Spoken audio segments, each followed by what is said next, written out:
নারী সুরক্ষা ও নিরাপত্তা নিশ্চিত করতে বড়সড় উদ্যোগ নিল ঝাড়গ্রাম জেলা পুলিশ। বৃহস্পতিবার দুপুরে ঝাড়গ্রামের পুলিশ সুপারের উদ্যোগে চালু হলো পিঙ্ক পেট্রোল। এই ব্যবস্থা পথ চলতি সকল নারীদের এবং সরকারি বেসরকারি সংস্থায় কর্মরত মহিলাদের ও ডিজিটাল স্পেসে কর্মরতদের প্রয়োজনীয় সুরক্ষা নিশ্চিত করবে বলে দাবি পুলিশের।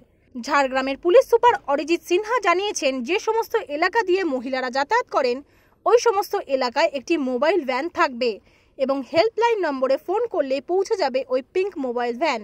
এদিনের উদ্বোধনী অনুষ্ঠানে উপস্থিত ছিলেন জেলা পুলিশ সুপার অরিজিৎ সিনহা, অতিরিক্ত পুলিশ সুপার সহ অন্যান্য জেলা আধিকারিকরা। জেলার পিঙ্ক পেট্রোলটা ভেহিকেলটা আমরা ইনঅগ্রেট করলাম। এখানে আমাদের প্রত্যেক দিন 2 জন করে লেডি অফিসার এবং 4 জন কনস্টেবল এই পেট্রোল ভেহিকেলে থাকবে।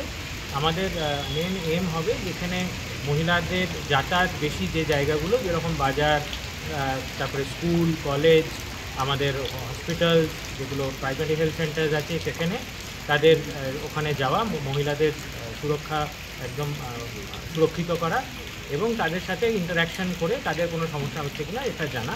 এটা আমাদের সকাল থেকে রাত অবধি এই পেট্রোল ভেহিকেলটা থাকবে এবং তার সাথে পেট্রোল ভেহিকেলের সাইডে আপনারা দেখবেন দুটো আমাদের হেল্পলাইন নাম্বার দেওয়া আছে, যেটা এখানে সবসময় যেখানে এমার্জেন্সি প্রয়োজন হবে যেন সাধারণ মানুষ, খালি মহিলারা না, মহিলার সাথে সাথে তাদের যদি গার্জেনরাও এখানে অ্যাপ্রোচ করতে চায়, আমাদের জেলা পুলিশের তরফ থেকে আমাদের ইমিডিয়েট রেসপন্স পাবে। ঝাড়গ্রাম থেকে অরূপ ঘোষের রিপোর্ট, ওঙ্কার বাংলা।